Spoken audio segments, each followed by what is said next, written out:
mentioned. Well, I think he's written all three of the Ruby young adult novels. Oh, that might have been it. I think I mentioned him to you though because he came on the team for writing in Volume 8, I think.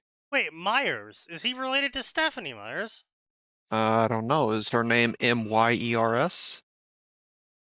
That's a Yes. fairly common last name. Let's just get that out of the way. Are you sure about that? I have seen people spell it Myers before.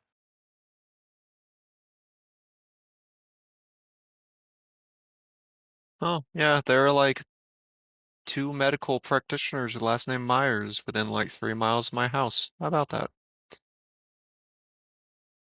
But Nah, okay, yeah, no, I'm no, not sure what else you've heard not of him. fucking related. Not related.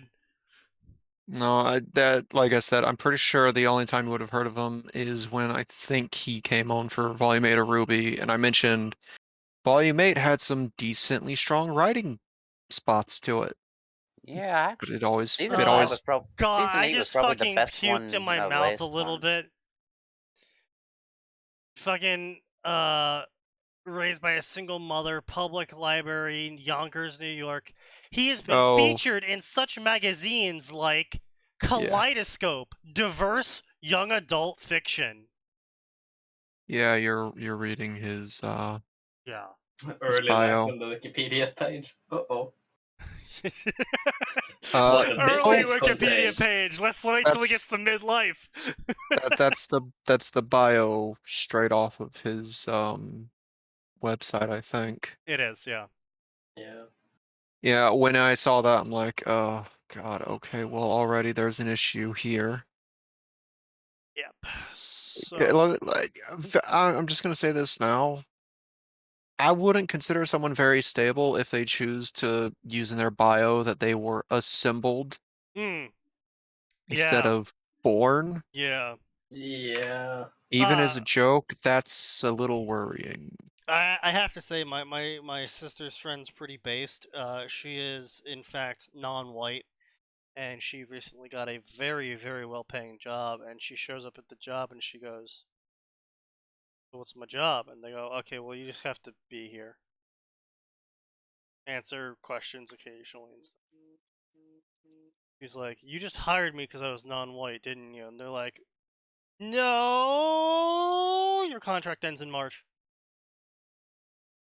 Yep, that is exactly what occurred there. I'm just like, and she hates it, which is, I'm like, that's based. She's like, I want to fucking leave, but I have a contract. There's a lot of people that are generally going to be upset about being the token character, Sneaky. Yeah, I know, but it's still nice to see in this day and age. Because I encounter quite a number of people in this arena of ours where all they do is define themselves by their token characteristics. And then they get hired for that one characteristic, and now they're mad.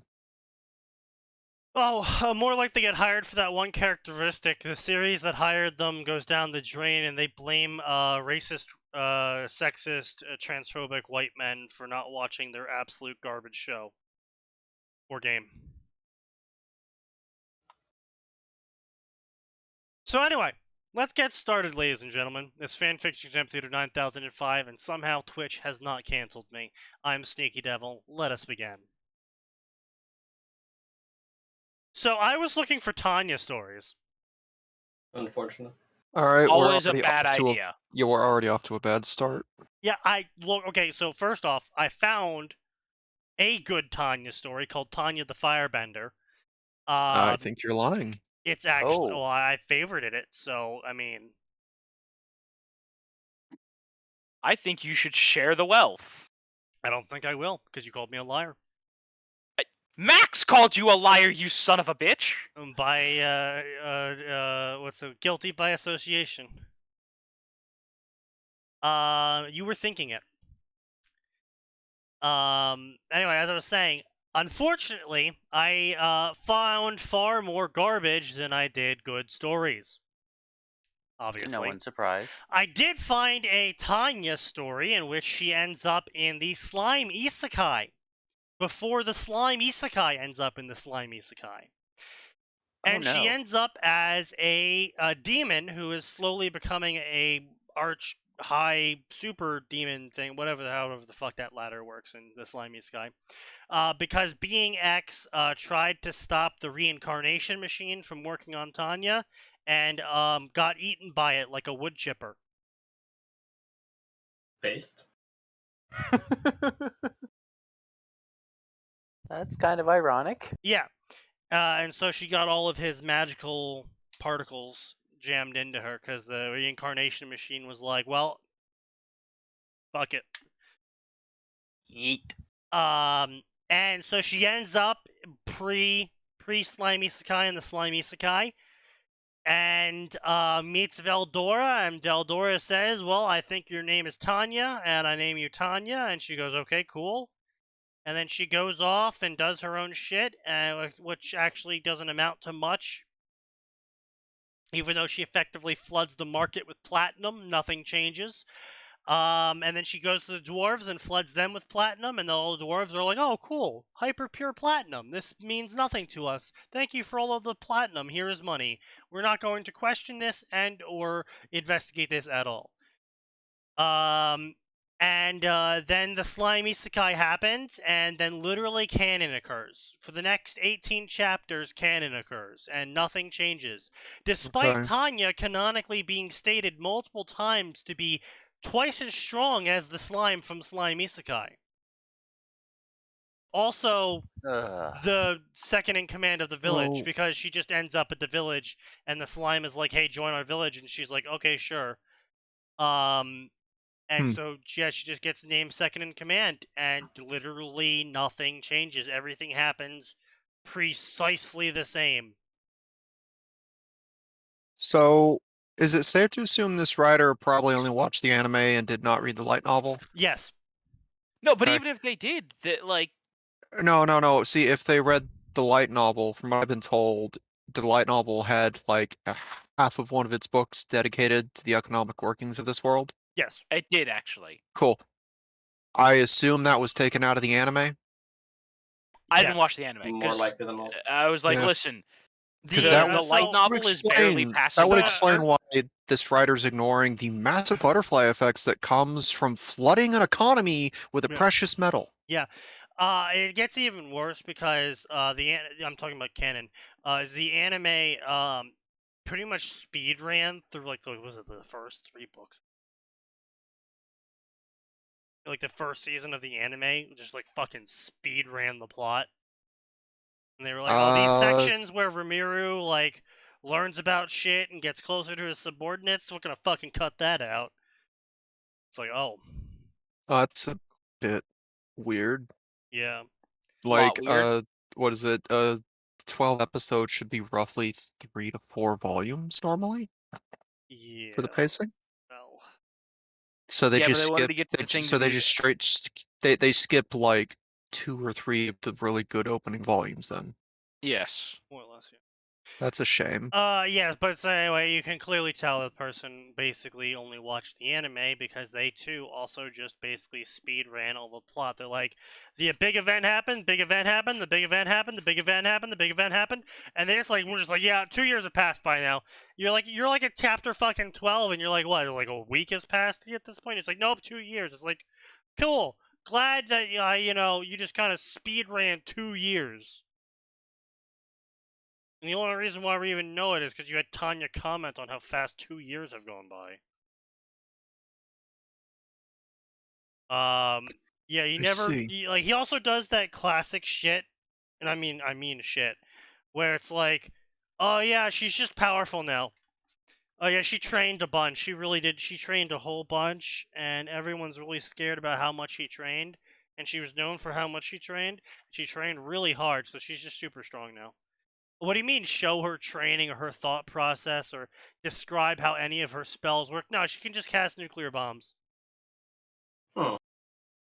Brilliant. For at least put in some effort to show a little bit. Like, Which, no, to be fair, he did try and show how the nuclear bomb worked, and he called compressing air with hypergravity nuclear fission. Y- And New. declared No. and declared Hmm? that to be equal to a little boy or fat man sized nuclear bomb.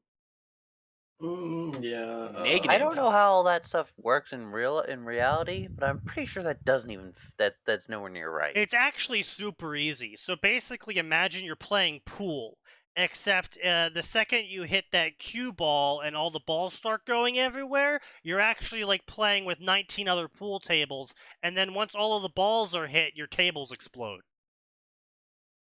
Yeah, more or less. Except the That balls are escalated. uranium or plutonium or whatever. Well, yeah, it's obviously that not made out of escalated. plutonium, but yes, that escalated is precisely how nuclear fission works. Yep. You see, we broke one atom, which broke all of the atoms.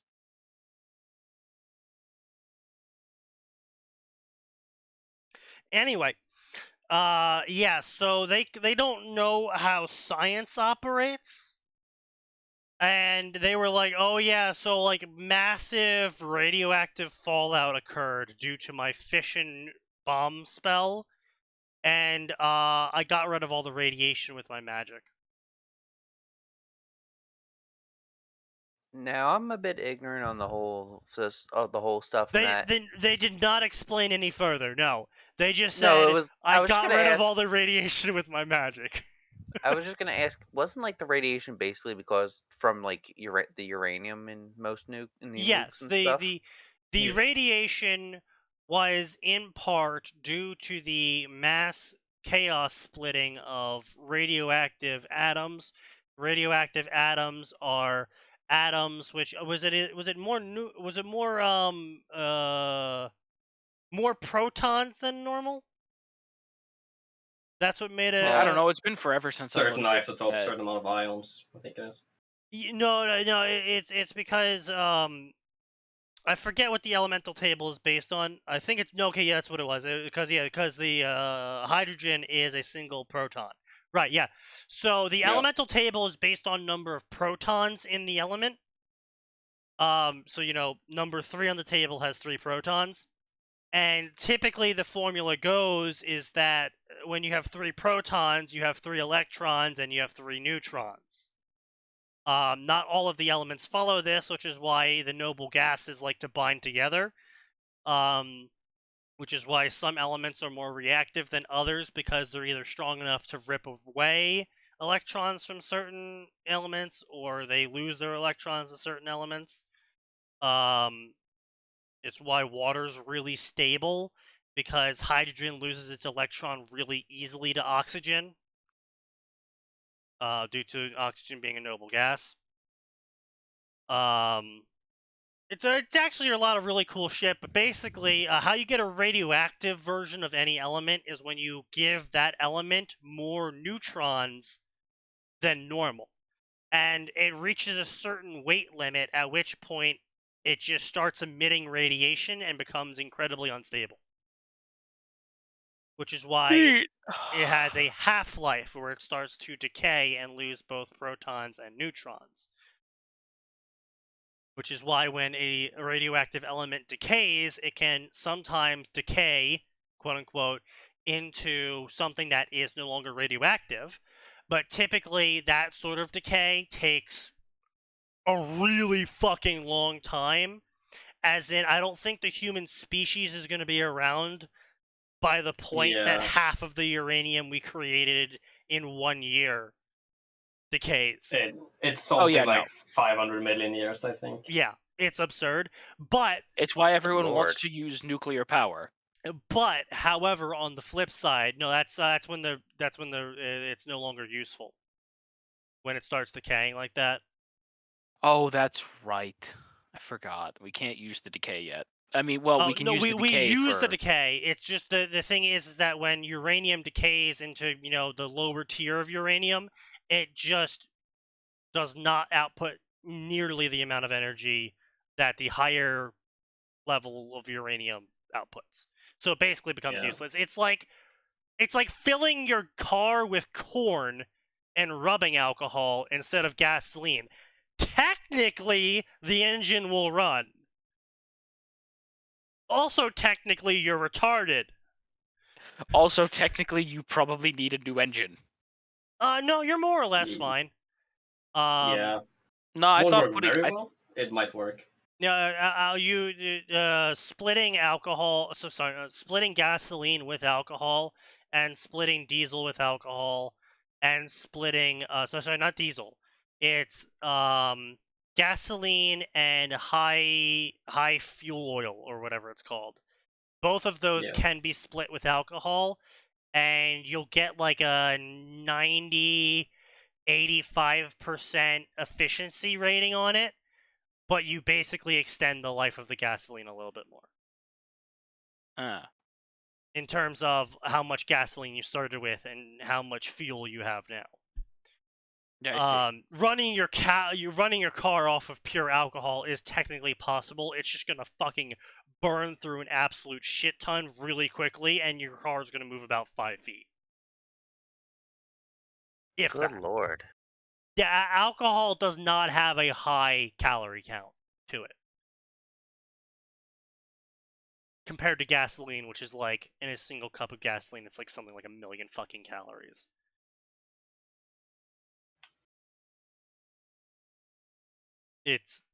So, there's a reason why we use, fuel instead of, just shoving food into a, port and burning the juice.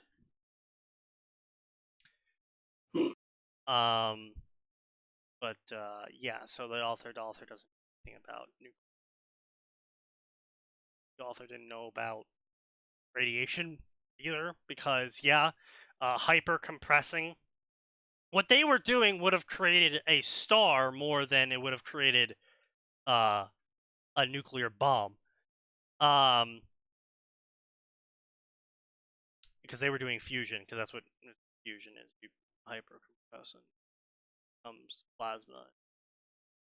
But anyway, point being is that it wouldn't have been any radiation, because if they were just hyper compressing air, then there's no radioactive decay going on, which means there'd be no radiation. Yeah, it was a pretty fucking dumb story. Now, don't get me wrong, I'm following it, if only because I was incredibly impressed by the author's ability to include Tanya in every major canonical event and change nothing. And have the result absolute. Like, they somehow structured a series of events to make canon happen anyway, and I was just really impressed by that. I didn't favorite it, I followed it, because I want to see how much more mental gymnastics they do. I mean, yeah, that's fair enough. That's kind of just like, this is hideous, but I want to see how it crashes. Yeah, pretty much. Like But Ruby. These stories, however, are just so fucking awful, I didn't even want to read them. So here we are reading them. Gotta spread the misery. I think it's time for me to kick my chair back, use its recline function, and take a nap. What's that fucking video? Well, I have better places to be. Clap, clap, clap, clap. Reload's gone. Bang. Indeed. Yep. You see, what no one knew was that was actually the gun of teleportation. Indeed. Harry, it's the isekai gun. A Harry Potter and Saga of Tanya the Evil crossover. Meijo Kanki. I'm sorry, Sneaky. I just thought of something. Oh no! I confused my isekai gun with my teleport gun. What's the isekai gun? Just a normal gun. Major Conky, the marriage of Tanya the Witch. Tanya finally fulfilled her duty. The war was over, the Empire future secure, and as bonus, she got rid of being X. How, you might ask? Don't ask. Still, her enemies didn't forget about her, but as she is to be executed by Russia, she won the war. How the fuck is Russia executing her? I can only assume they just kidnapped her and brought her across the border somehow. I mean, I wouldn't put it past them. Maybe. A new emperor offers her a chance to return to her original world and former life. Only first she must recover something for him. Nani the absolute fuck is my reaction to reading that summary.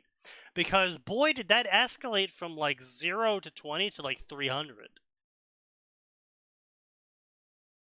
Now, as you can see, not too many people share the opinion that this story is a good story.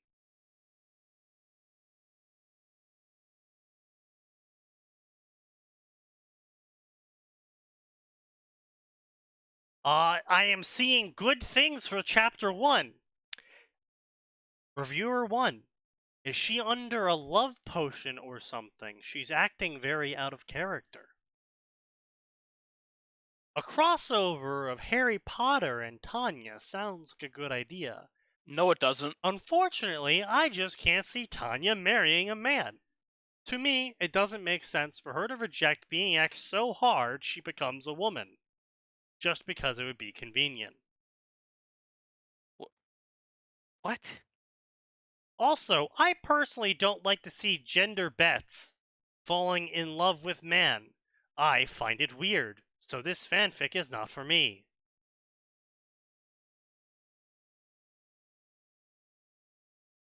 Not too many reviews for chapter 1, to be honest.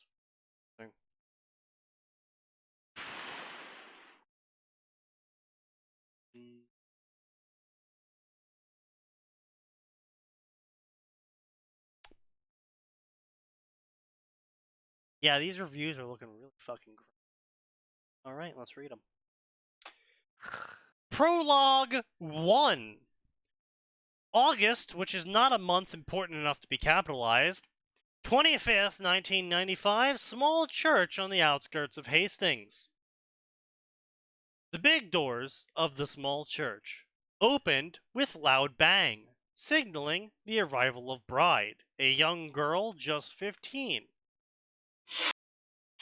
with the body of a 13-year-old. Sneaky, don't start. I wish I was fucking joking. Yeah. Why? Unfortunately, in this world, Harry is Muslim. Yeah, just A, 15-year-old that's not going to fly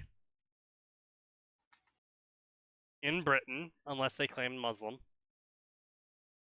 B. No, hey, Sneaky, it could be a royal wedding. No, even the Brits don't do that kind of shit, man. Fucking, like, Diana got married into the family when she was, like, 30.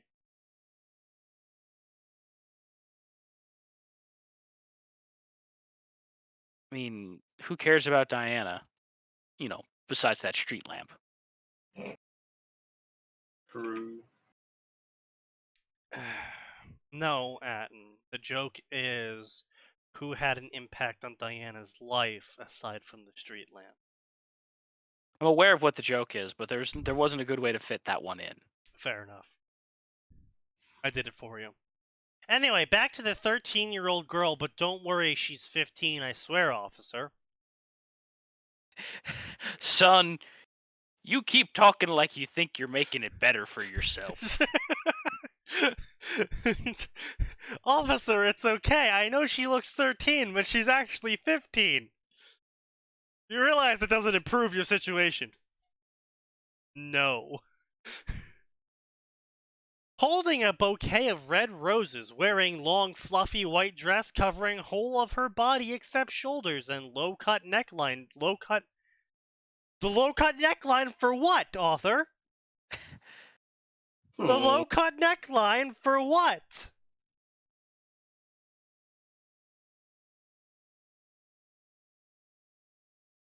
The girl had modest cleavage, so it wasn't particularly of note. Modest. Author. 13. Kind of fucking What? stacked. Like, 13. author, I want to know. Well, actually, I don't want to know what the hell happened at your school. Yeah. What drew the eyes of all of present was long, thick veil. Ah, yes, everyone is more focused on her veil rather than she's 13 or that her dress is low cut to show off her breasts. The ones that do not exist. Actually, it hid her features so well, no one knew if the real bride was being married. No, that's not how that works. That's really not how that works.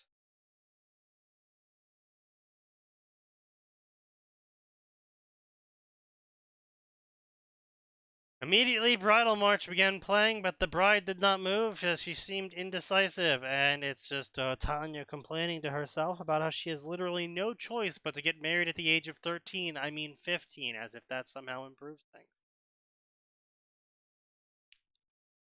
I didn't know we were using Chinese Olympics age registrations here.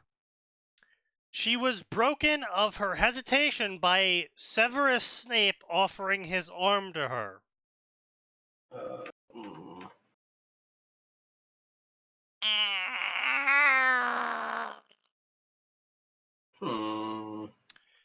With a heavy sigh, she took his arm and they began to walk down the aisle. As they walked, she was surprised that so many people came. It was recommended other more spacious places to be held for the ceremony. Even Hogwarts was offered, but she made a promise a few years ago that should she ever marry, it would be in the orphanage that she was raised in. In fucking Hastings? She made a promise a few years ago as a 15-year-old. So she made a promise when she was 12 or younger.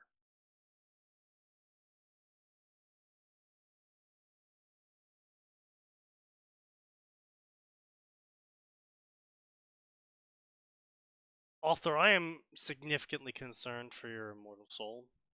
Please face the wood chipper.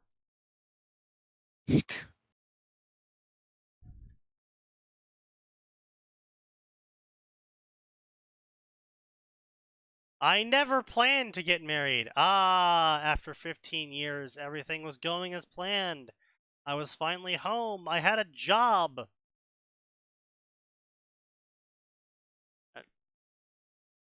15 years old? I mean, How old is the it's author? not the most insane thing ever, but still kind of. Yeah, but the kind of jobs you get at 15 years old in the 90s aren't exactly jobs that you're like, yes, I can relax for the rest of my life on this job. True. Because it's like delivering newspapers, delivering milk, delivering mail, cutting the lawn, babysitting. Yeah. Yes, my new favorite way of dialogue tagging. She depressed. True. I didn't realize depression was a dialogue tag, but here we are. I mean, listen, It's an action Sneaky. if Fallout has taught me anything, it's that depression is absolutely a Wait, would depression dialogue be a tag. free action in D&D or not? Depression would probably be a free action. No, Understandable. Sneaky. Obviously, it would be a full. It would obviously it's a full round action that prevents you from doing anything. That's only if you fail the will check. If you succeed the will check, you get to do things, but you're going to be a real bummer. Yes. You could argue that my husband is at least kind and wealthy. But taking into account his many enemies, she's marrying Harry at the age of 15. Listen, nothing is going to make this better. So Most guests held a weird look on their face. Is that disbelief? The professors, her dorm mates, and girls she doesn't know the name of, all had similar looks. What's going on? The only guests she didn't get a funny look from were people that didn't know her very well. Wait, so they all showed up at a wedding not believing Tanya was actually getting married?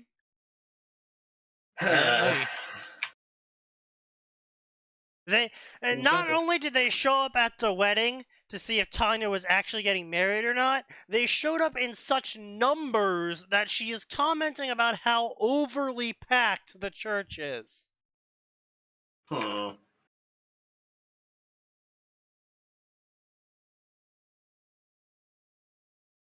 Okay.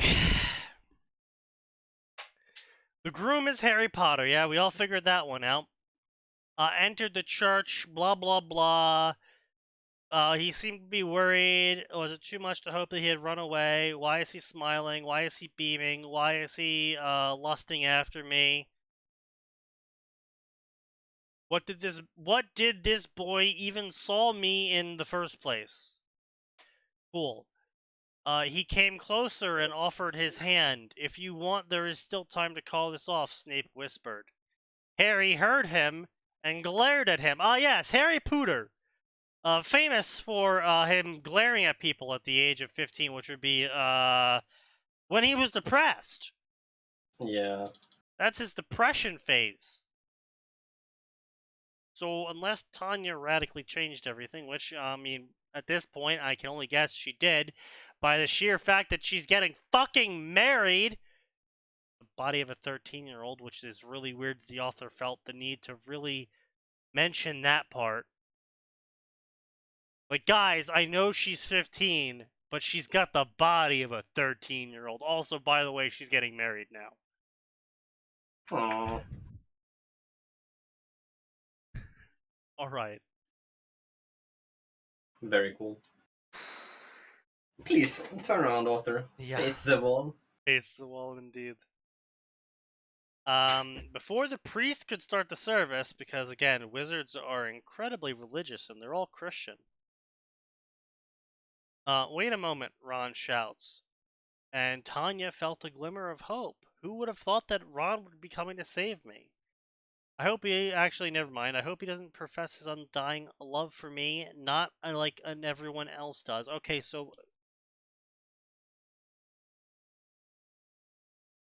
according to this author, people are really into the young girl aesthetic. And when I say young girl, I do not mean in her 20s or barely legal. Yeah, you definitely mean illegal. I am definitely talking about the illegal young girl aesthetic. Harry, just look at her. Don't you think it's suspicious? Ron, please. Come on, Hermione. Why would she ever agree to wear a dress to get married? You know this is complete bullshit. Remember earlier? Hey, you know this hideous dress, blinding veil included, was your mom's idea. What was that she said? Oh yes, air of mystery and innocence. Ron, what are you saying? What is he doing? She flinched, feeling Ron grab her. The only question is who she talked into. No, who she threatened to take her place in marrying you?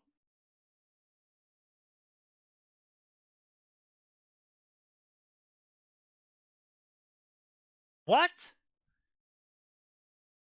Very good Makes question. no sense. Yeah, it makes literally no sense because at the end of the day, if she's threatened someone to like look like her to get married to someone else, she is still technically the one being married.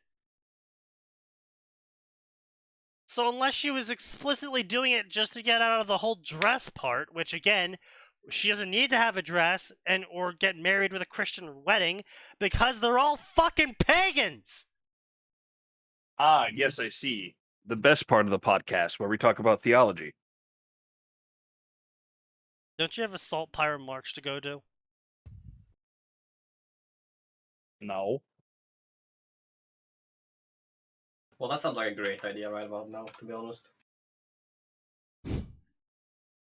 Ron paled as he was welcomed with the familiar blue eyes and a familiar glare. Wait, so he didn't even think that she like polyjuiced someone to look like her.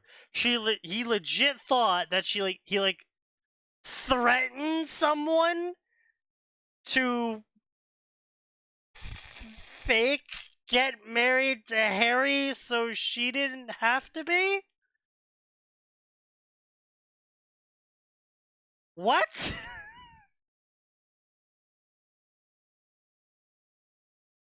You know what? Divorce is a thing.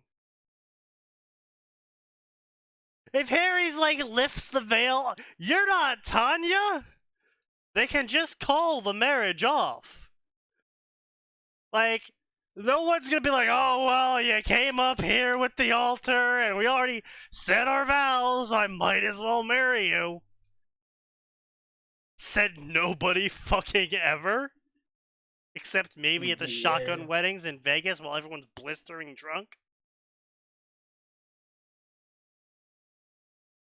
Just, what the fuck?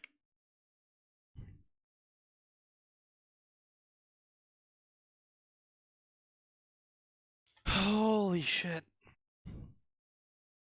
And Ron's like, guys, I lied. It's actually her. She's really there.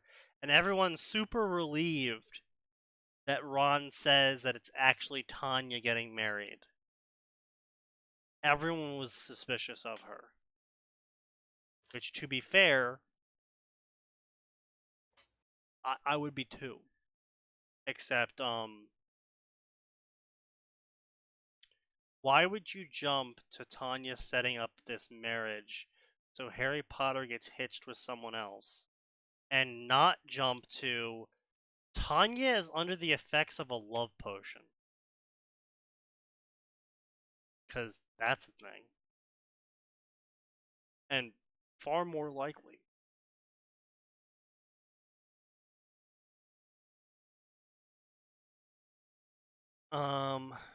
Even if the ritual never happened, I just can't stood Harry Potter in altar he too famous. I would never live the end of it.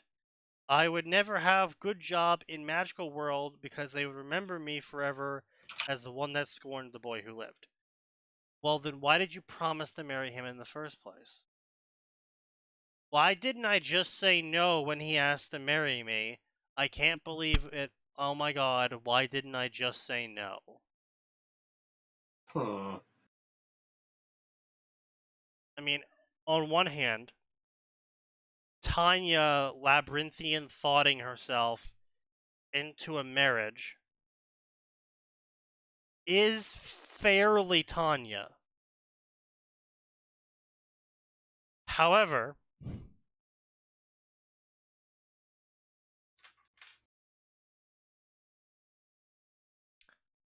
I don't think it's good content. Rude.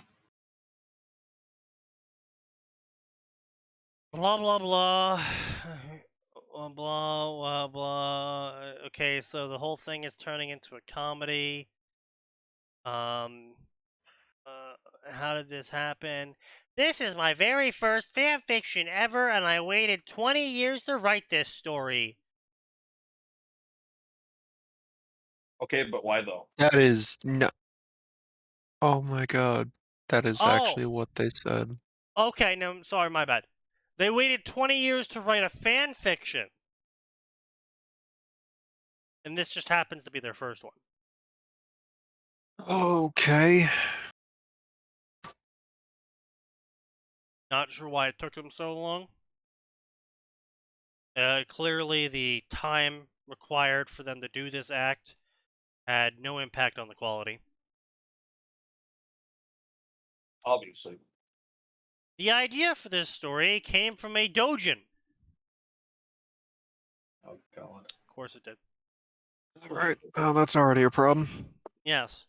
Good night, everybody. Where Tanya plans to marry Eric to retire and get a peaceful life.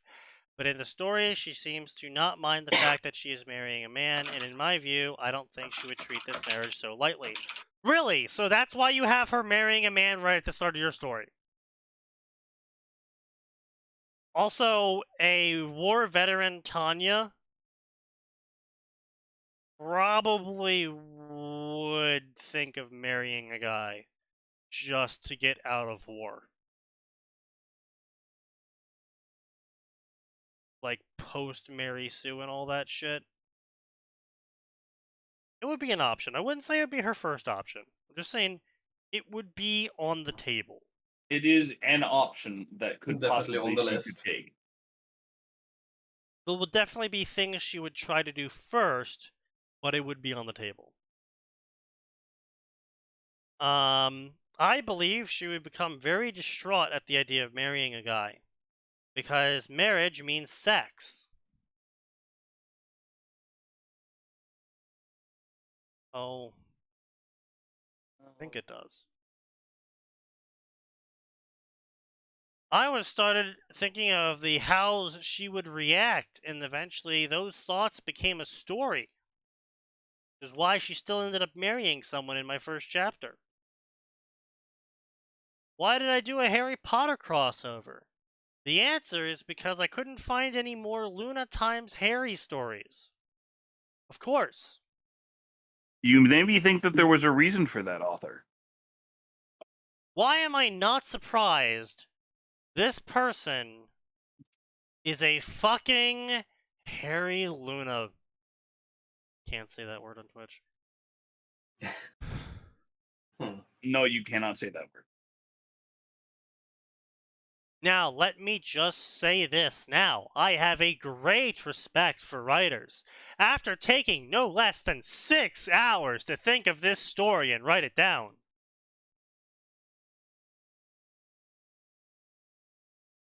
Yeah, I believe it.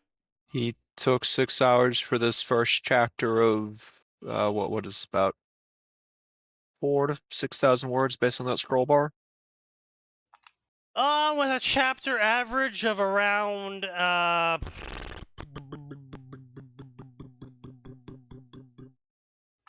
would say what, 5? Okay. 5.5. Okay. That's hmm. Yeah. Took him 6 hours I to write these 5,000 words, and by God, it I'm gonna shows. I'm gonna be honest.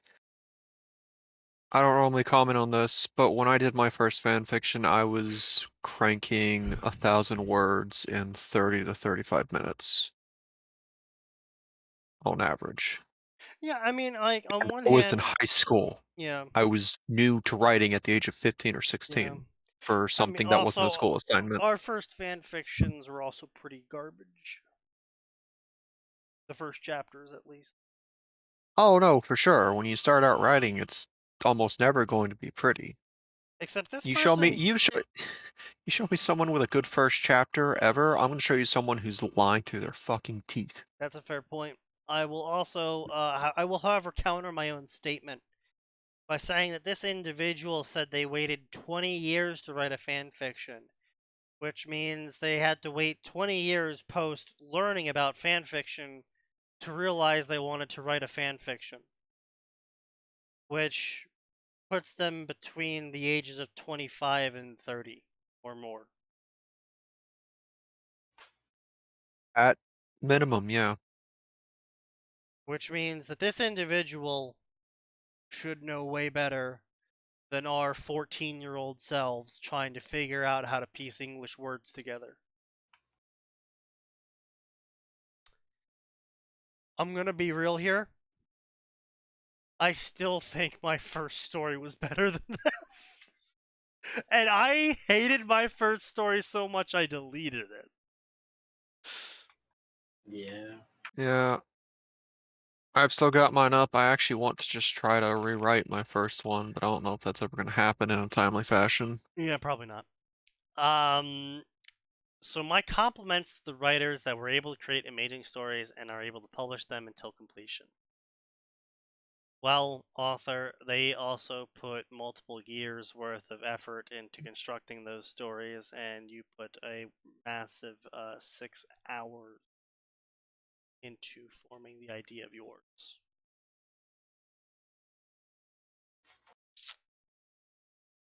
That's like you shitting onto a piece of paper and saying, I respect Pablo Picasso for all the effort he put into creating his works. I, too, know how hard it is to paint.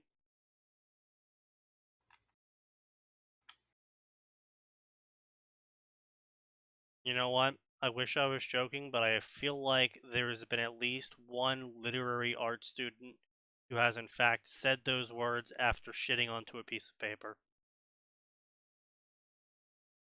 It's more likely than not. That kind of actually depresses me. I don't know if this story is going to be enjoyable. At least you acknowledge it. I have everything in my mind, but putting things down on paper is hard. So if I feel like this story is not welcome, I might just keep it as a one-shot. You really should have kept it as a no-shot. But I will need help, at least one beta reader. Okay, well, at least you acknowledge that. This story will be mostly humor, drama, and adventure. Okay? Keep these genre selections in mind for what I'm about to say next. Warning, this story will be grim dark with rape. So remember those earlier genres I just listed off?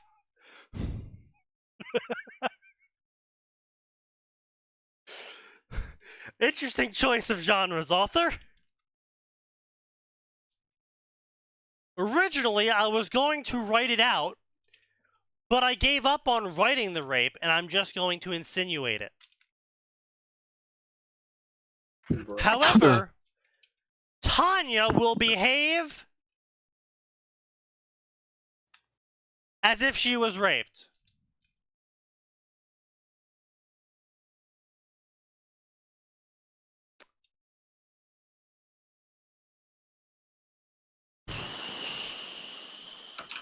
I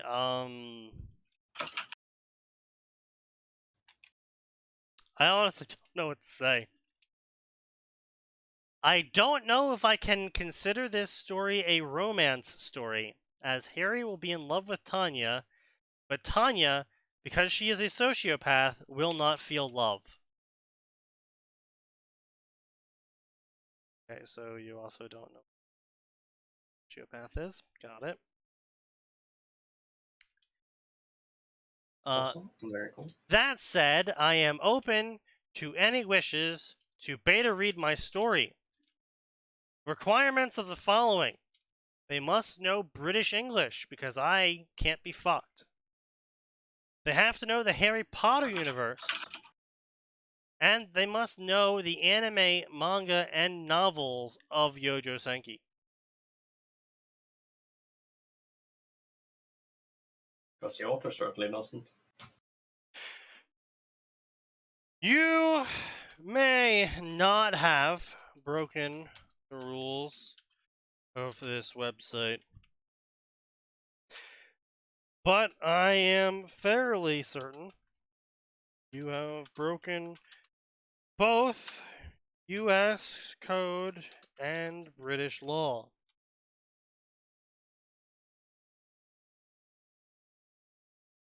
Where in the fuck are you going with this?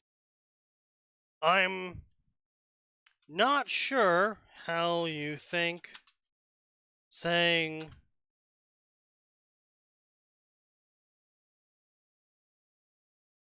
it's okay, Tanya is getting married at 15 because she looks like a 13-year-old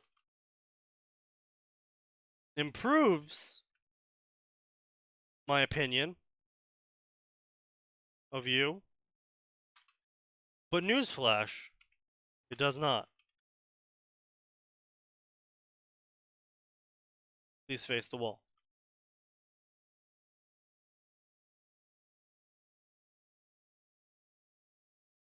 Maybe don't add that last bit. That could be taken as threatening or some such nonsense. You know what? That's fair enough, Max.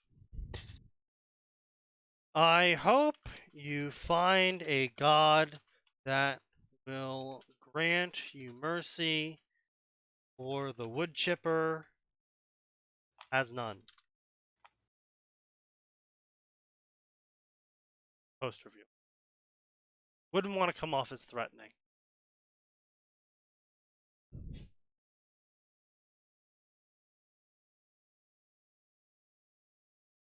That's not much better, and you know it, you cunt. Hmm. What in the fuck? Okay. So time for some Warhammer, Tanya. What the hell have I come back to?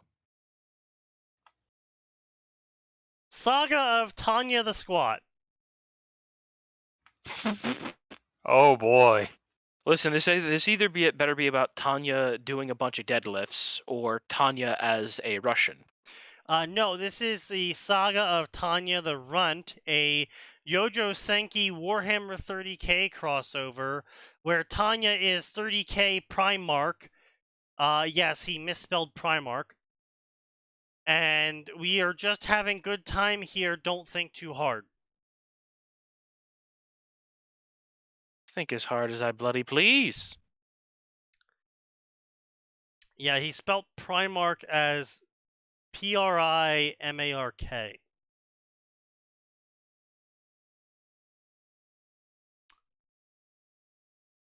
Yep.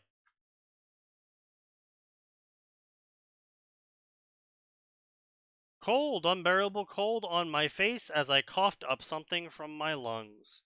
That was the first thought and action I took as I woke up, confused by frigid air. I opened my eyes and found that I was looking up through shattered glass pane into night sky.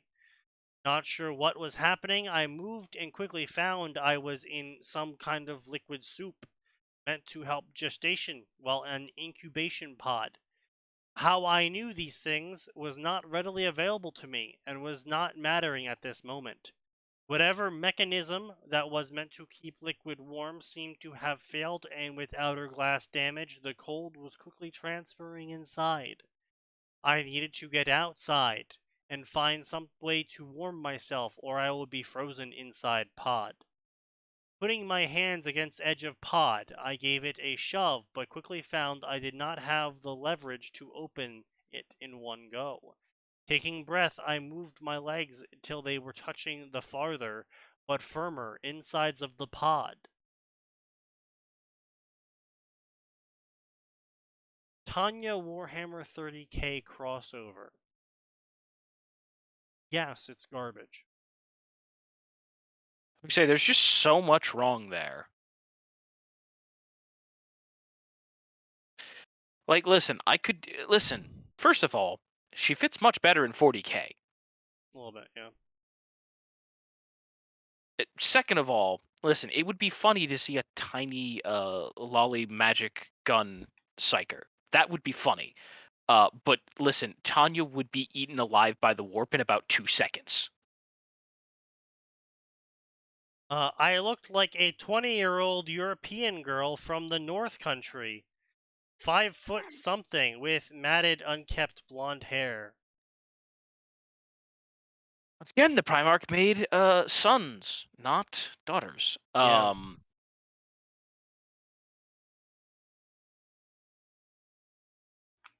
But yeah. yeah, listen, like I said, like this is just never going to work because, like I said, chaos will be like, wow, here's someone who believes in science and rationality. We'll break them over our fucking kneecap. More or less, yeah.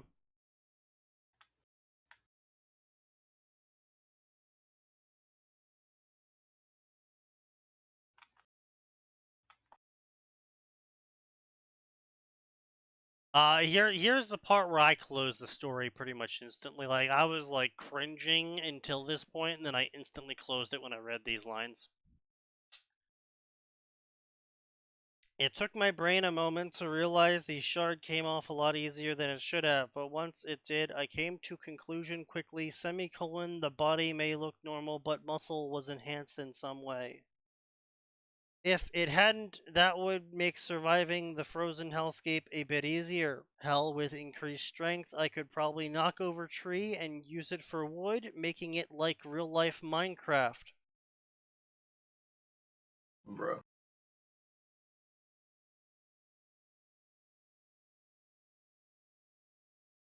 I hate Zoomers. Understandable. I wish to die.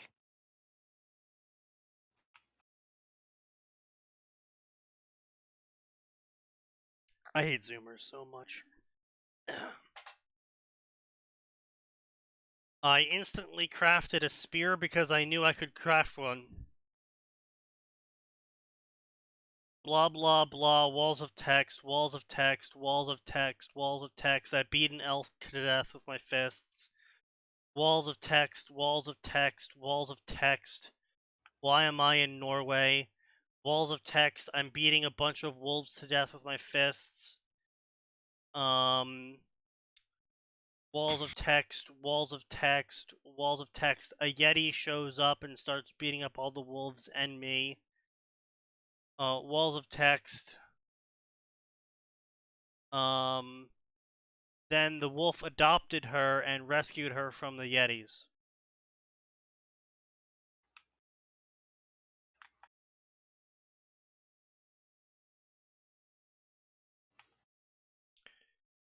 What a riveting first chapter. Truly amazing. So riveting, I'd like to go read something else.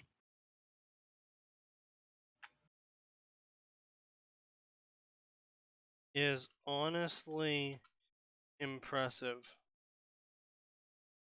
in how terrible story is and how you manage to get everything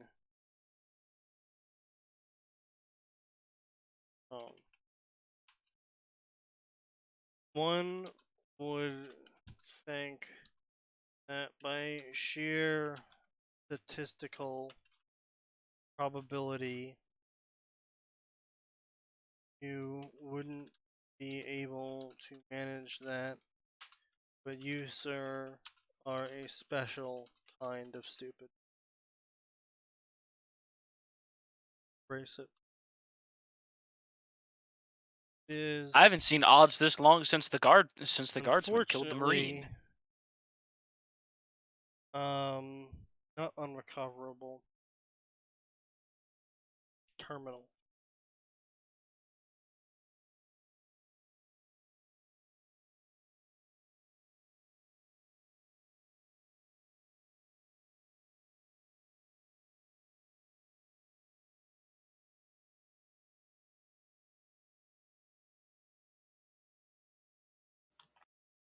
Posted.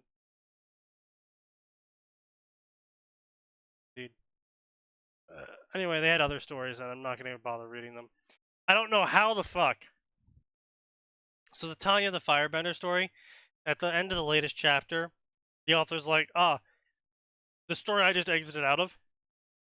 The author's like, hey, if you want to read more great Tanya stories, you should go check out this author and this story. That's the story I just exited out of. Awesome. I'm just like, how in the fuck are you capable of writing this Tanya story to the quality level of acceptable, and you still turn around and go, hey, look at this pile of dog shit on a plate? It's actually pretty good, guys.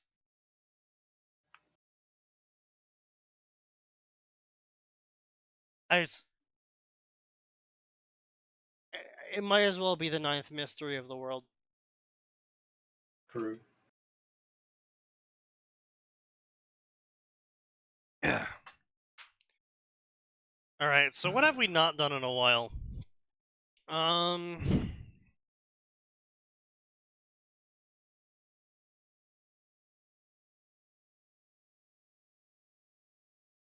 We haven't looked at Worm in a while, I don't think. That's because we have hope and joy and peace and love. No, we don't. No, we don't. Lies. Well, now that you're here, we fucking don't. Was that to me or Sneaky? Yes. The answer is Sneaky, yes. Thank you, Sneaky, for Quill. Great Grand Uncle Scrimmelhorngoon's Toolbox by MP3 Player. So, Why does this man still write? Don't tell me this dude's got a Patreon. I bet he has a Who- Patreon and it is raking in the money. Who is this man?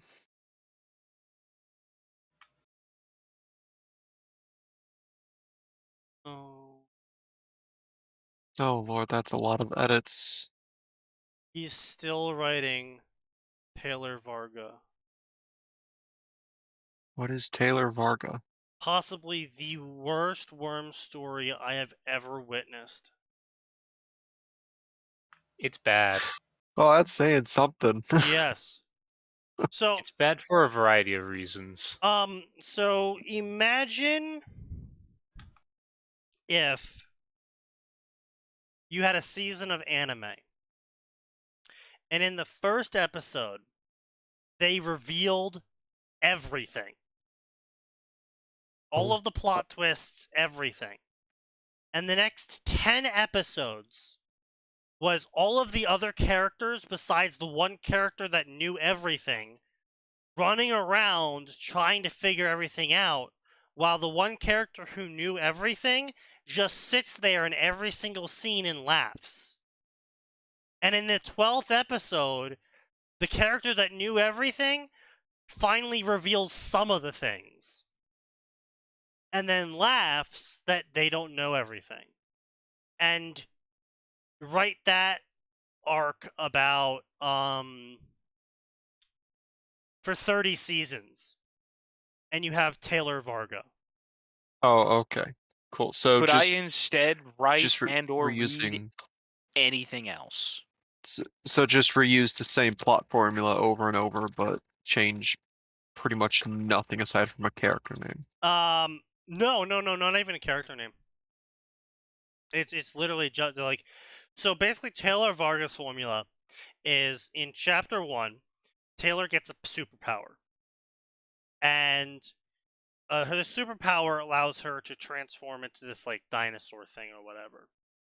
And she can transform, then gets revealed that she can transform into other versions of this dinosaur thing. So basically it has like stages where like you have your human-ish stage, you have your velociraptor stage, you have your T-Rex stage, you have your Godzilla stage, and you have your Jormunger stage, right? So the next 10 chapters is Taylor talking to basically the audience about how she's setting up all of these really funny pranks for everyone. And then the next 30 chapters is everyone running around in Worm trying to figure out who's this T-Rex and who's this Godzilla and why are they a family and are they being invaded by space monster aliens? And Taylor just sits in every single scene and laughs at everyone running around trying to figure everything out. And then she later reveals that she was actually the Velociraptor all along. And then the next 30 chapters is everyone trying to figure out the rest of the characters. And then she figures out how to make a clone of herself. So then she becomes both the Velociraptor and the T-Rex.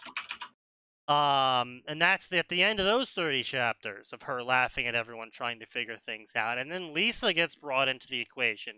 So then Lisa and Taylor are laughing about everyone not knowing anything for 30 chapters. And then she reveals a new superpower that shows off how the Jormunger form can eat islands. And everyone freaks out about that for about 10 chapters. And then she laughs about it. Because nobody really knows the truth that actually she's doing everything. That sounds not great. Remember, Yeah. writing a smart character is hard. Because no one's apparently been able to get it right for how many fucking years. Oh no, a lot of authors get it right. It's just those authors tend to actually be not retarded. Yes. Okay, I probably should have amended my statement. People who are idiots do not know how to write smart characters. People who are idiots is don't not. know how to write. No, they know how to write. They just don't know how to write well. I would not call it writing. No, they probably still don't know how to write because they're probably missing half the rules of the English language. But yeah, so that's basically the premise of Taylor Varga, and it's really fucking garbage, and it's really fucking boring. Because at first you're reading and you're kind of like chuckling along, you're like, oh boy, I can't wait for the big reveal. And the next chapter, and the next chapter, and the next chapter, you're like, oh boy, I can't wait for the big reveal. Next chapter, and the next chapter. I'm sure he's gonna do the reveal anytime soon now. Next chapter, and next chapter, and next chapter. Alright, he's been teasing about 3,000 the big... chapters later. Literally, there was a point where I was like, just next chapter. Oh, okay, has he revealed it yet? Nope. Next chapter. Has he revealed it yet? Nope. Next chapter. Has he revealed it yet? And like, he would have like 10 chapters of build-up sometimes to one of his big reveals. And each chapter was around 5,000 words. So it was like almost a solid book of just build-up for the quote-unquote big reveal, and then he would only reveal a little bit of the big reveal, and then we would go back to like another solid book of build-up before he reveals a little bit more of the big reveal. And it was so fucking boring because Taylor literally just styles on everyone. There is literally no effort taking place at any point in time ever. Nothing is ever a challenge for her. Her superpower always trumps over everything else. And it's just her styling on everyone. Not even by styling on them, but by setting up a Rube Goldberg machine that ends up with her being able to sit there and laugh at people as they try to figure out the Rube Goldberg machine.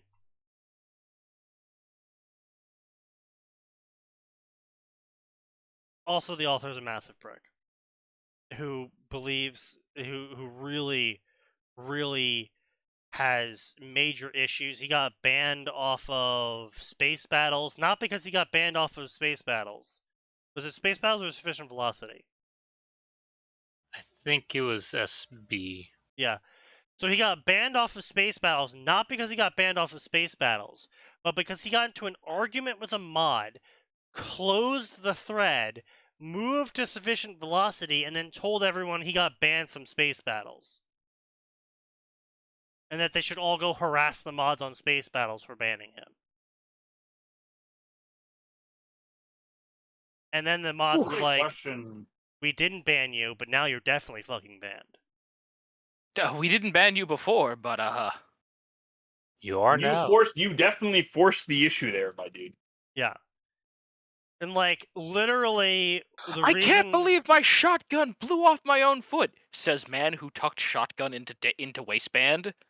Like, literally, I think the argument was even over the fact that he was sexualizing a child. Amazing. Oh Why? boy. Why is that so consistently just the fucking thing that happened to people who are just like complete assholes? It's just fucking hilarious, but like it just happens so consistently. And I think their argument was even like the mod was arguing that he was sexualizing a child, and his argument was because the child that didn't have sex yet, technically it wasn't sexualizing. Oh my fucking god. It was something incredibly semantical and inane, and he just Also had to throw not piss fit helping over the it. argument. Oh yeah, no, totally No. didn't help the argument. It was definitely not helping the argument. And like his stories are just so fucking boring because he's sort of like a fairy tale dragon slayer in this flavor, where he's like, Taylor is doomed. Taylor wakes up in doom, and everyone's about to have a bad day, and it's just Taylor killing all the demons in hell. Well, to be fair, the demons are doomed at that point. Yeah, but it's just Taylor. Yeah. Like, she doesn't have superpowers. It's just Taylor without superpowers woke up in hell and just started killing all the demons. As everyone knows, my OC that's not Taylor, but it is still Taylor, can totally take on all of hell. You know, and there's shit like incompatible systems. Which is that it's a Mass Effect story in which humanity somehow comes up with a technology that is so incompatible with Mass Effect technology violently explodes when it's near human technology. Just not That even like, doesn't make sense. not even like interfacing with it, just like human faster than light travel causes Mass Effect technology in the area around the vehicle traveling faster than light to just explode. Because it does. And that's the entire premise of the whole story, is that humans keep doing stuff and everything keeps exploding around them.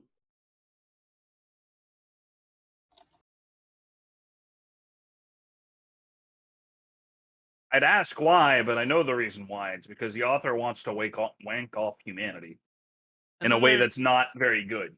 And then there's shit like this. The slow lizardification of Hermione Granger. Where that's a fetish. Taylor from That's Taylor Varga goes into 100% Harry Potter and turns Hermione into a lizard slowly. Why? And why? Because it's a fetish, probably. I don't fucking know. I mean, yes. The answer to that is obviously yes, Nose, but... Jesus Christ. There is no answer except pain and suffering. 432 chapters, 2 million words for Taylor Varga. Fucking Christ. Also, that's right. Someone made a shit post in his thread about Danny being misinterpreted as a boardwalk mob boss. And the author decided to just take that and run with it, where everyone just kept thinking Danny was totally this mob boss, until eventually at some point in the story he just had a mafia built around him. Because everyone just kept being like, oh, he's a mob boss. He must have goons. 10 out of 10 writing author. You totally don't fucking suck at this. Yeah, it was pretty cringe. Hermione learns a thing. It's a Harry Potter story in where Hermione learns a thing. No. This leads to her discovering things and oddness that only increases in time. Dear God. As this show has shown us time and again, there is no God.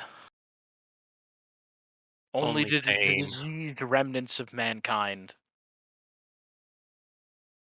So anyway, yeah, Great-Grand-Uncle Scrimmelhorn's Toolbox. The life of the Hebberts changes a lot when Danny and Taylor use the rarest superpower of all, human communication. Of course, things go a little weird in the process as they poke around in the attic and come across Papa Scrimmelhorn's old toolbox. Turns out Taylor has something of a knack. Probably runs in the family.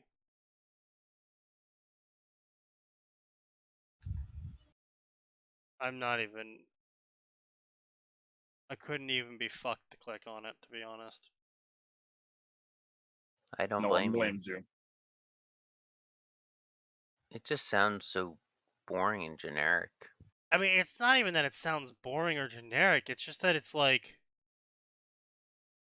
oh boy, another kooky wild Taylor who's got the kooky wild power. Oh, what kooky wild adventures is she gonna get up to now? Wow. No one's ever done this trope before. Besides, every author ever. Yeah. Besides every other author. It's not like he only has 19 other stories with this exact premise.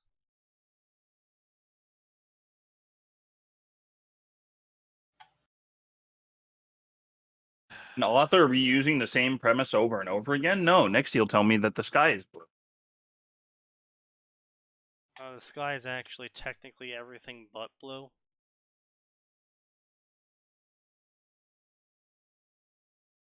Yeah, he's not wrong about that. I know he's not wrong.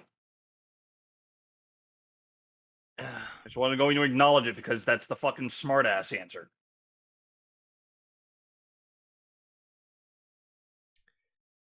Oh, that's a Cambrian story featuring Taylor and her dad.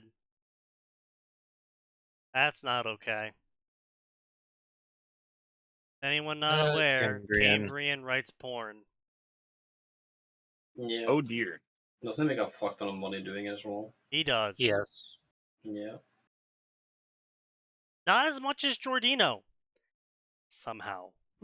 I'm afraid to ask who that is. Giordino is a very, very, very old author who first got started in the Pokemon section and stopped writing for quite a long time and then came back and started writing again. And this time he had a Patreon, and he went from having his end goal be getting $500 a month to write more content every month to getting paid $9,500 a month.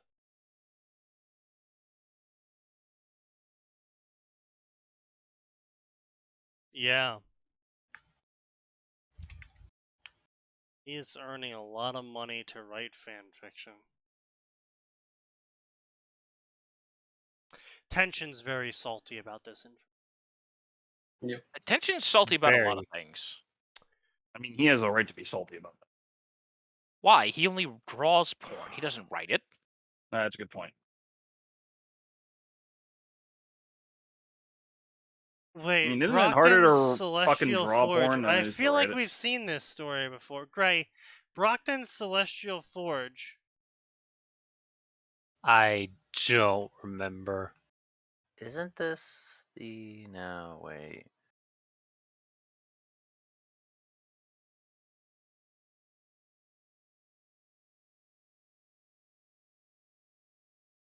Oh, this is the shit one. Do you have any You idea have the how slightest little idea how little that narrows it down. how little Okay, that narrows? well, it does narrow it down because there's like 4 stories that I know of that are called Brockton's Celestial Forge because they all use the same name. Because they're all worm stories taking place in Brockton Bay using the Celestial Forge CYOA. I know 2 of them that are fairly good. I believe, yes, 2020. I believe this is the one that started it all because it's also at 1.5 million words. Jesus Christ.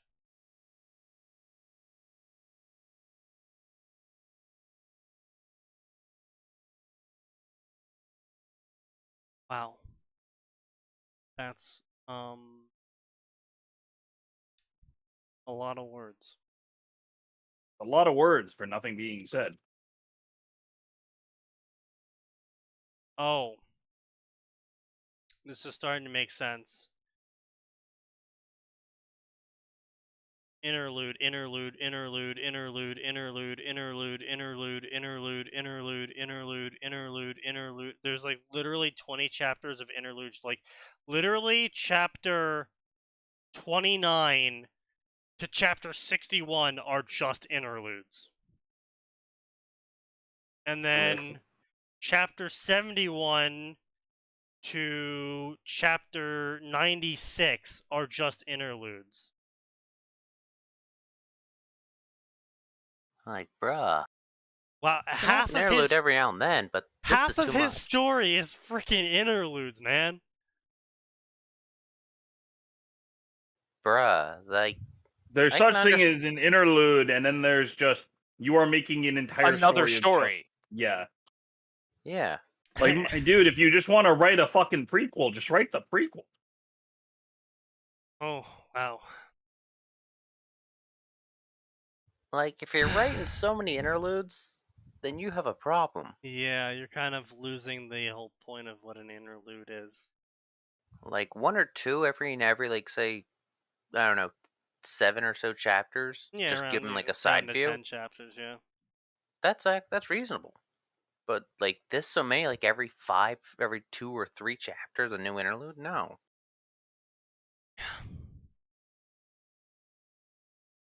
Let's see here. Incense and powdered diamonds. Taylor Hebert spends 9 days and 9 nights unconscious after losing her eyes to the locker, straddling the line between life and death. Then she receives a legacy which derails the path of Earth Bet. Work title from material component Glyph of Warding 5e.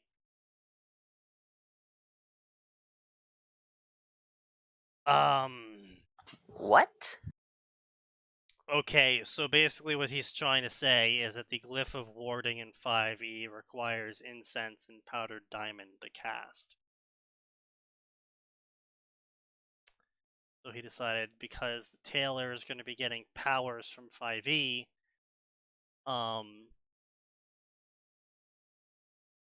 this is I'm gonna complain to Atin and Nose real quick. This is the problem with this generation, is they're like, video game mechanics. They're like, the people who wrote D&D stories back in the day were like, yeah, it's just Yes, Dungeons and Dragons. gamer mechanics are cringe and will always be cringe. We've known this. I know, but it's like, that's what I'm saying. Like no, like, well, my point is that like these frickin' Zoomers are like, they think of Dungeons and Dragons and they think of 5e. They don't think of Dungeons and Dragons, the lore. They think of the game. And back in the day when people Local were man right, shakes fists at Cloud. I will absolutely fucking shake my fist at this electronic cloud.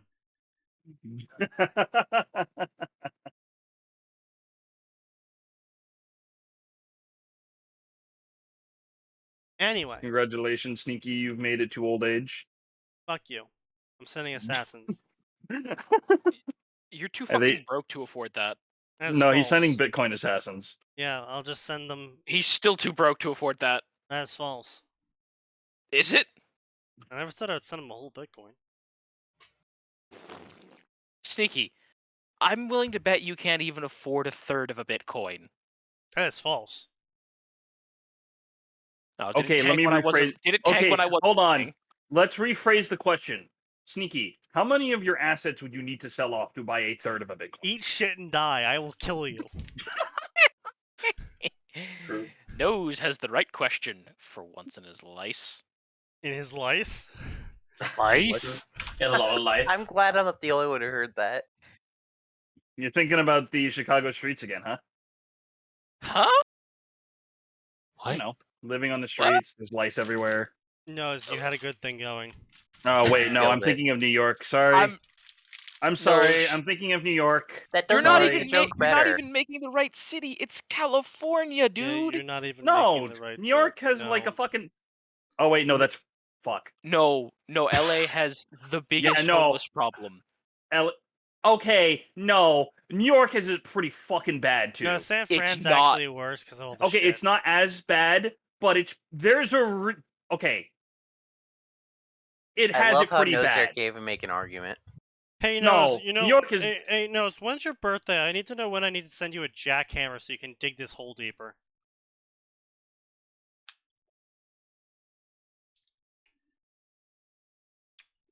Oh, also, friendly reminder. I have sent Nose Cat Girl Guardsman. I will not be telling you when I receive them. Fuck you. I'm the one who bought them. I'll know exactly when they get there. He's Fuck you, not FedEx. wrong. True. I hate you, FedEx. You've betrayed me. Federal government. Cope, seethe, and mauled. I am coping, seething, and molding at the same He's time. just mad that he didn't buy them for himself. Why on earth would I want Cat Girl Guard? He's got a point. They aren't Yang. You know, you can just refuse the package when it shows up. Max, why would you help him?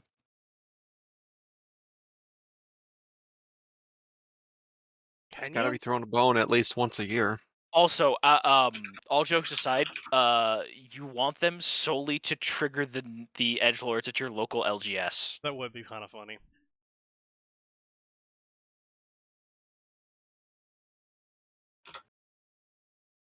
Anyway, back to ranting about people. The point is, like, when you talked about writing D&D stories, what brought people, what people would think about is like shit like Forgotten Realms stuff, right? Forgotten Realms, the setting we wish didn't exist. Why would we wish it didn't exist? Because some of the settings in it were pretty fucking cringe, dude. Yeah. At least from what I remember about Forgotten Realms. It's been a while Really? since I played it.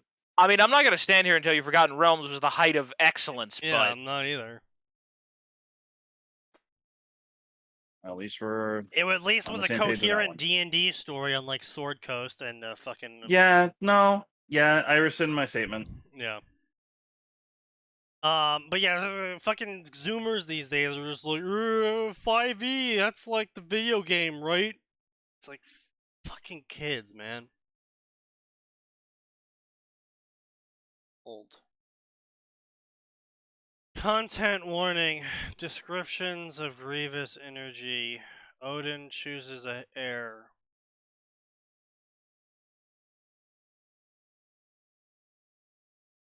So gods are real. And warm. Of course they are. Why You wouldn't really they? going with this? Why wouldn't they be real, dude? Inspired by Omakes in Implacable on SB, of course it fucking was. Why? What is it about omakes that just fucking attract the worst kind of people to write them?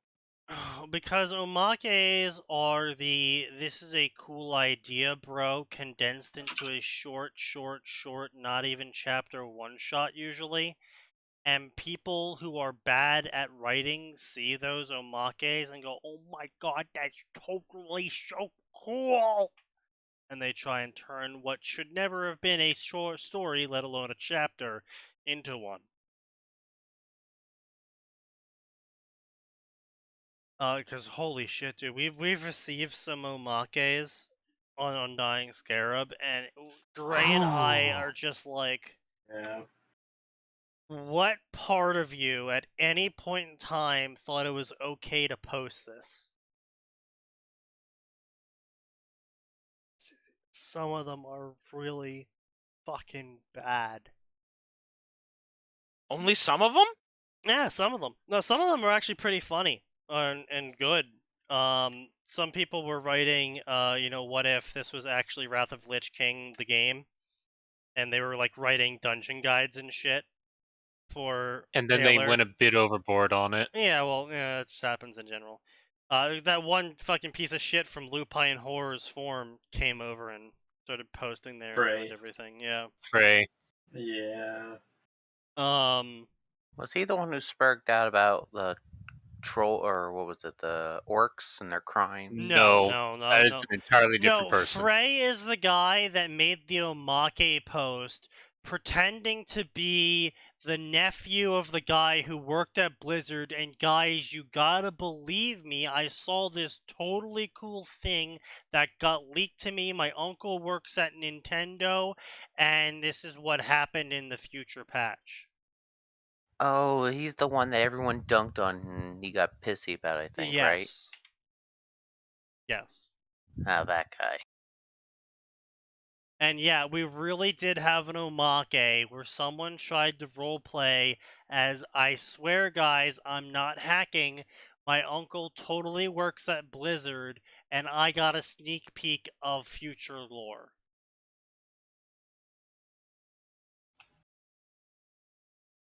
Also, I'm in Brockton Bay now. Just ignore the fact that I'm in a video game called World of Warcraft. The new zone is called Brockton Bay. Brockton Bay, the most dangerous zone. PvP is enabled everywhere. The most relevant omake is 9 Days, 9 Nights on Yggdrasil, which I wrote. Of course, you were inspired by your own omake. At some point, I have to read your. I have to actually go back and read whatever that story you've written is now that it actually has more content. Which one? Taylor. Oh, in, Undying WoW. Scarab. Yeah. I mean, honestly, we're at nearly 200,000 words. Yeah, that's what I'm saying. Like, it's all right. I can go and get back into that now. Yeah. I'm not going to promise weekly updates, but I will promise I will finish the fic. Please don't. Yeah, it's more of a threat, really. Yeah, that is kind of more of a threat than a promise.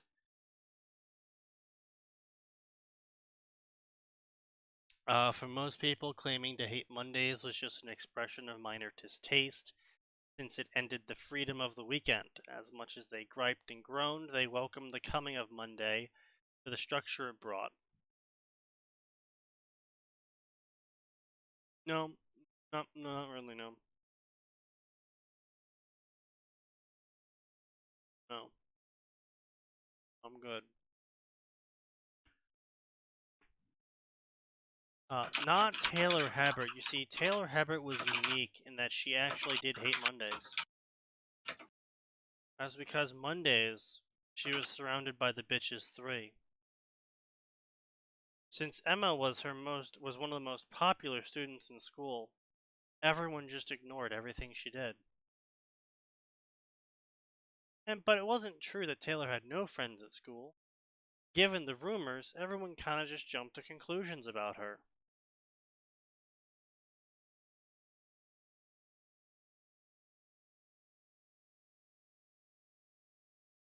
I'm not gonna bother. With a heavy heart, Taylor Hebert returned to Winslow High on January 3rd of 2011. Blah blah blah, blah blah blah, locker, blah blah blah, open the locker, blah blah blah, bio waste container, blah blah blah, blah blah blah. She screamed as she was shoved into the locker. One of the broken pencils ended up stabbing through her kidney, thankfully relatively clear of the red stuff in the locker, before she was rammed into the locker. It was a small mercy Taylor managed to close her eyes, that way she didn't see the nail that was sticking out of her locker smash into her eye to gruesome effect. And why was there a nail sticking out? Not quite sure. Because extra angst. Listen, I know that whatever her school district was not the most stellar, but that's a whole That is new something that level. would probably be brought up to the That's a whole new level board. of bad maintenance. And janitor's on fucking vacation, dude.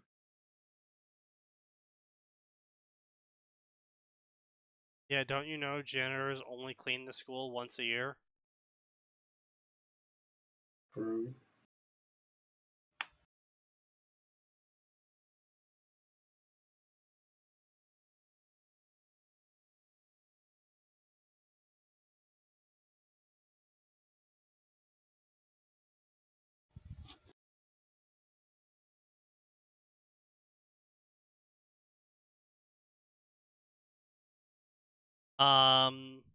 Taylor Hebert.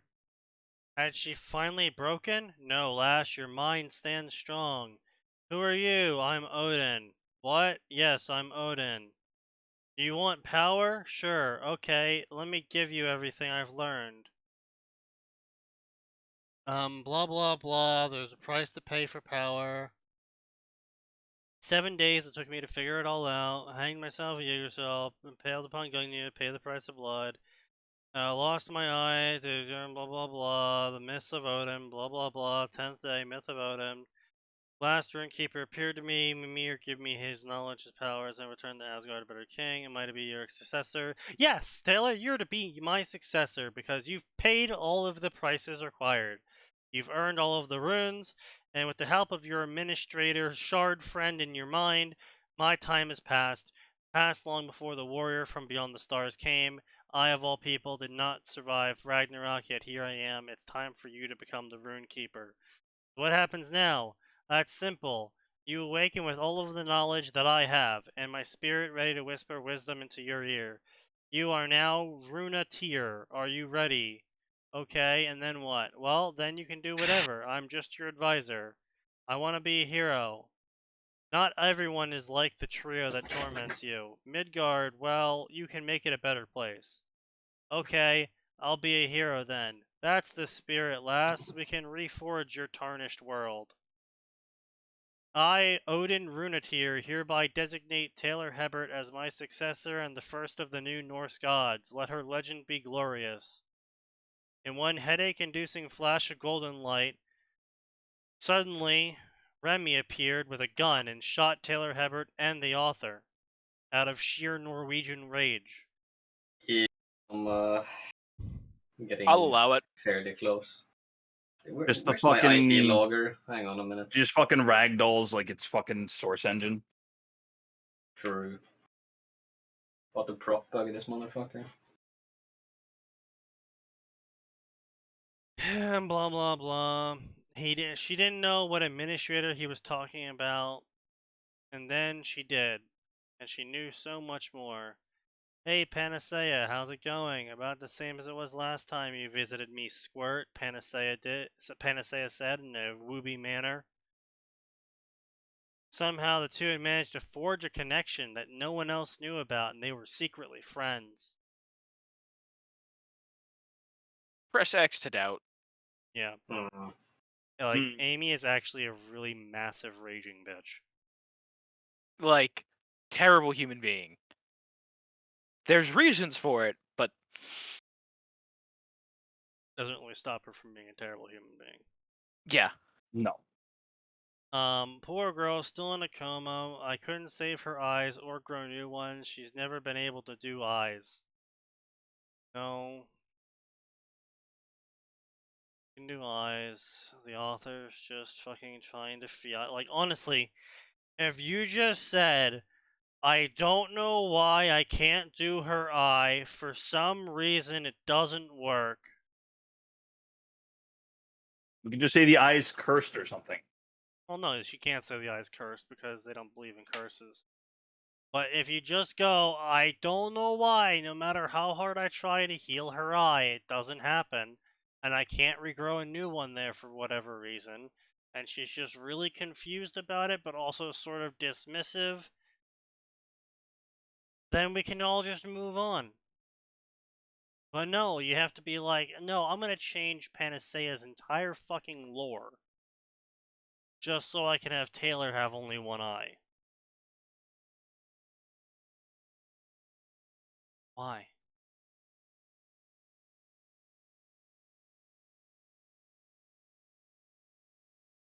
Anyway, she has toxic shock and was stabbed into the kidney with a pencil. Looks like it was Shadowstalker who did it to her. Poor girl is still in a coma. Wait, that can't be right. If it was Shadowstalker, she'd be totally catching heat for it. Yeah, right. Like Piglet would let one of her parahumans go. She's not like that. She's a hard ass, but she does what's best. For the troopers, sure. But for parahumans? No way, we're just tools. No, that can't be true. Believe it or not, kid, that's the truth.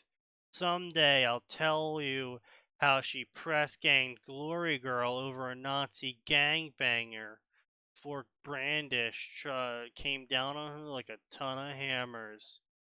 It's all true. Piglet buries all sorts of shit just to keep you under her thumb. Yeah, this author is clearly just fucking high on copium and canon. And Fanon, sorry. And This there's is a lot not of unexpected. copium. How much Also, moldium is there though? moldium. I don't think there's any moldium yet, but there's definitely a lot of copium. And Fair enough. quite a bit of bashium going on here. Understandable. Because the author's just like, oh yeah, Amy, she totally is woke and is like aware of all of the fanon plots and opinions about characters and how they would act. Also, she's Vista's best friend. Okay. Sure thing. Am I allowed to die yet? No, we have 20 more minutes. That's not true. I don't believe you. I'm gonna break into the PRT database and prove to you that it wasn't Shadowstalker. I'm going to break into one of the most secured things in the universe on a lark. Yes. What are you, a fucking Russian hacker? Apparently. Yes. Are there any hackers? Why are all the hackers Russians? Why are they all Nothing named better to do. 4chan? Anonymous. Are there any hackers who aren't Russians? There are barely any Russians who aren't hackers. True. Like, listen, you Remember, know what? not all hackers are Russians, but all Russians are hackers. Listen, I will give Ocean's, I think that was 8? Yeah. 8, I think, for actually having, like, an excellent line in there. I mean, I was gonna say it could be, you can make a little bit of a comedy skit where it's like we need to go get a hacker. Oh, I know a Russian that's excellent at hacking, and they show up at this like Gopnik village, Yes, it was Ocean's 8. and they knock on this door to this like house that's half falling apart, and this fucking really hardcore Russian Gopnik stereotype opens the door, and they're like, "Oh, you're the Russian hacker. Oh, You're that Russian ninja. hacker out back." And he brings him out back, and it's a fucking goat eating a can, pressing keys on this like old ass keyboard from the 80s. Based. Most advanced Russian technology. They can play Heroes 3 on any competitive level by itself. True. He can install Doom on any platform. He's the greatest hacker in the world. I once watched him play Doom with a heart rate monitor while the patient was still attached.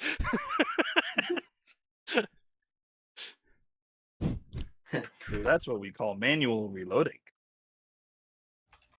Oh. So anyway, Vista redoubled her efforts to break into the PRT database to prove to Amy that she was wrong about Shadowstalker being a raging bitch and psychopath. And then high above in the atmosphere, the Smurg was like, yo, the future just changed. Kepri doesn't exist anymore. Something new has happened. Relationship with Kefri over. Blah blah blah. Directives from repository super weapon. She couldn't account for it. She couldn't see into it. Administrator's host woke up, not drawing from administrator anymore. She now had her own well of power, and it was an infinite well of power. And the Simurg unsuspectingly turned to face where Odin One-Eye's legacy had realized itself centuries after Ragnarok, and smiled, realizing that these new changes could be used to make a path to ending the warrior's broken cycle. The Hope Killer, sidestepping the directives the repository's host left her to remain isolated between attacks, and began to make changes. She could be forgiven for missing the minor pulse of power around Administrator's host. After all, it's not often that the target of a spell meant to subtly alter their perceptions was able to notice the spell, especially when they're so used to relying on these senses and being able to sidestep limitations or obstacles that would obstruct their senses. The spirit of Odin One-Eye allowed himself to laugh at the Simurg. Before he focused on the successor, it was time for her to wake after all.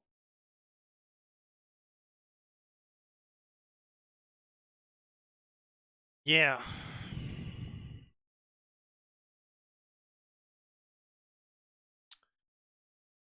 And to give you guys an idea of what Implacable was. I remember this one, yeah. After triggering with a far more obvious power and getting into a knockdown fight with Sophia, the halls of Winslow, Taylor is press-ganged into the wards. It might have been tolerable, except for she was only on probation for 6 months, but she'd rather burn the whole organization to the ground rather than spend a full minute with a team with Shadowstalker on it.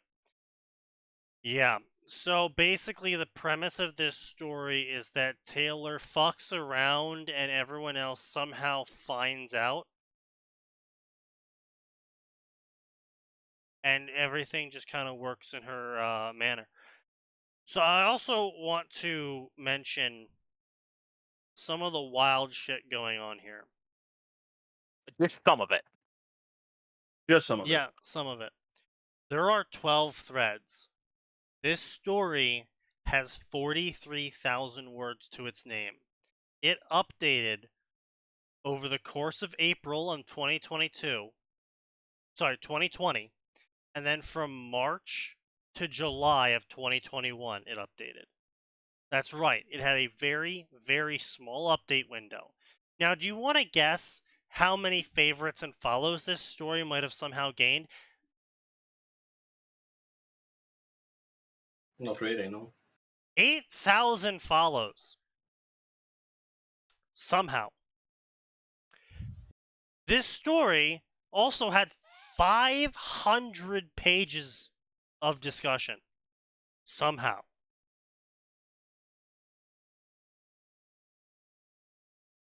And the like count, which is basically favorites, is at 1,700. Which is Bro. insane for a worm story on space battles. With only 43k words. It's honestly baffling how many people thought this story was good. Also,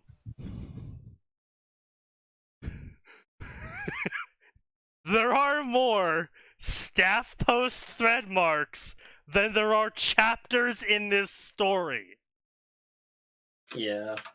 There are more bans going on in this thread than there are chapters. Thread ban notice. Derail warning. Thread locked. Thread unlocked. Stop. Knock off the bickering. Information. Thread locked again. Desist with the derails. Thread ban. No more derails. Thread locked again. Thread reopened again. Thread locked again after only 4 days. What is happening in this thread, yo? Warning for the entire thread. Thread locked again. Warning for the entire thread. I've had to temp ban a lot of you. Thread locked again.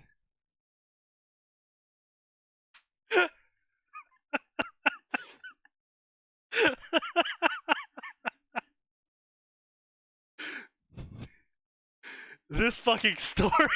Local thread is locked for years because of reasons.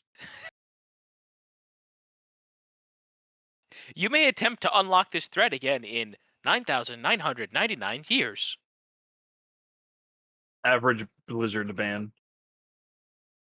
All I Jesus said Christ. was long live Hong Kong.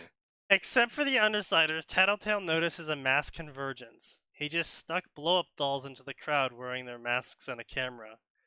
Something but Post funniest ban. redacted by mod. Don't post not safe for work content. Blow up dolls. Probably knows they're Muslim. I love this. It's like the next two people are like, bro, this ain't QQ. You're about to bring the mod of God down upon you. Instantly brings down the mod of God down upon him. Yeah. Oh, God. Thread reopened. Guys, please stay on topic. Answer, no. Thread locked again. Since you guys couldn't stay on topic after 5 fucking days.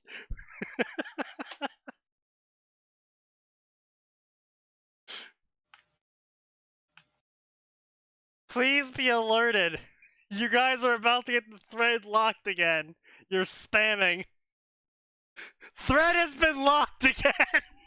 Woo! We did it, boys. Hell yeah.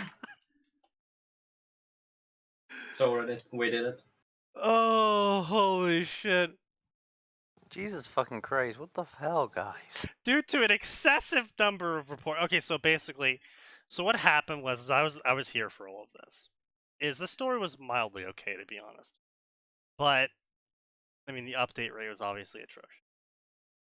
But what it ended up happening was pretty much everyone and their mother who had a problem with how Wildbow wrote the government in his story found this thread and proceeded to just vomit everything in their mind and intestines onto the thread. Of course they did.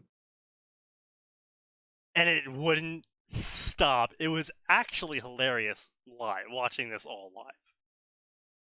But constant derails, barrage of reports, occupants of this thread complete inability to behave yourselves. When we reopen this thread, expect to see harsher policies. I am unlocking this thread with extreme prejudice. After sifting through all of the reports and debating who to oppress, several have been given a temporary boot. Let's make it succinctly Only as possible. temporary. Yes. Reminder, all moderators of forums are just people on power trips. Now, to be fair, they were very tame with all of this. Like, they were only giving people temporary thread bans. Only temporary. Dude, Yeah, I know. I got banned permanently from a thread for me telling the author I didn't like their story because how horribly they wrote all of the characters. The author saying, "Oh, can you point out what parts I wrote wrong?" Me doing so, them going, "Oh, thank you for pointing it out. I'm sorry this story isn't to your interest." I'm like, well, thanks for taking it like a champ. I hope you get better over time. And then I just left the thread. And then 2 weeks later, a mod permanently bans me, quoting me, saying, "Don't listen to people like these, they're just haters."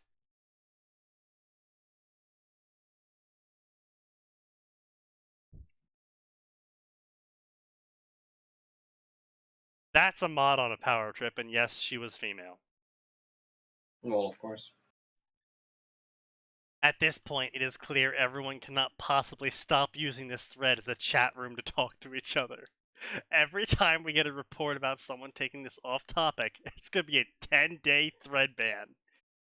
When you get back from said vacation, permanent thread ban. So kindly keep this in mind before you use this thread as a chat room. I've had it to here with these thread bans that are only temporary. You're all getting permanently banned. Same dude. Amazing. It took 1 day. It took 1 fucking day for his opinion about these temporary thread bans to change.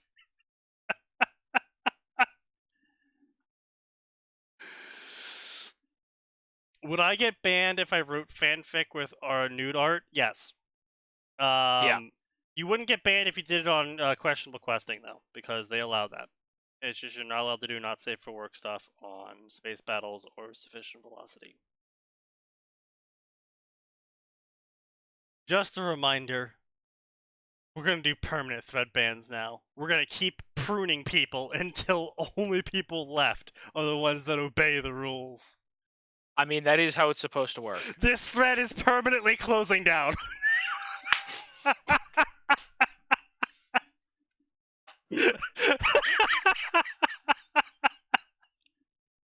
It's just the fucking arc of this thread is great. I love it. This thread will be closing effectively on August 8th permanently, barring any additional content. After which it'll be opened for him to post and then locked again. Why is this happening? Because you guys are fucking retarded and keep using this thread as a chat room despite dozens of us telling you to stop.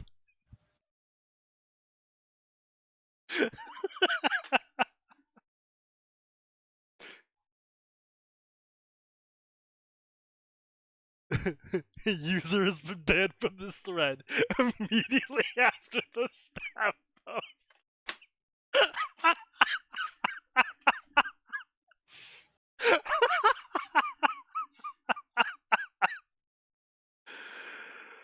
Oh,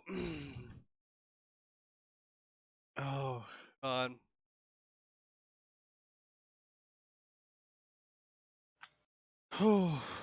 I mean, at this point, I can't even blame them because it's like, bruh. It's just a This is a wild bigger ride. shit show than anything else I've seen on this site.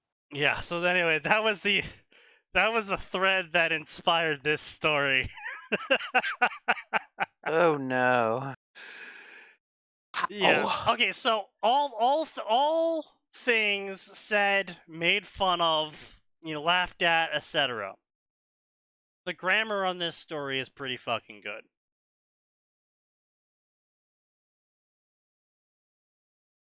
And that's about all I can say. I personally find it pretty cringe that just for no apparent reason, Odin's like, hey, yo, back from Ragnarok, I was supposed to be dead. I was dead. I'm not dead anymore. I'm here to give you superpowers. You're Odin now. Peace. I don't want to be alive anymore, so you're Odin. I'm going to Tijuana. That would be funnier, actually, if that's how it worked, instead of Odin coming back as a spirit and being like, yo, I'm just here to give you superpowers. You're Odin now.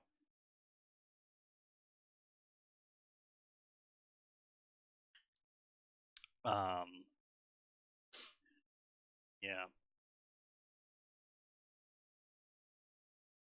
So yeah, not a huge fan of the pacing. Not a huge fan of the whole locker scene. It's kind of really cliche. Not a huge fan of author fiat being used to make the locker scene even worse arbitrarily. Like, why the fuck is there just a nail sticking out of the locker which doesn't even use nails to pin it to the wall? Like, for some reason, there's just a nail sticking through a metal sheet that is eye height. Just arbitrarily there. The fact that a pencil being shoved into her kidney can somehow replace Gungnir. Gungnir can't be fucking replaced. It's just like, dude, there's just so much about this setup that's kind of just like, what, bro, what the fuck are you doing? And the other problem I have with these whole stories of like, oh, the gods are still alive sort of shit, is that adds so much to Worm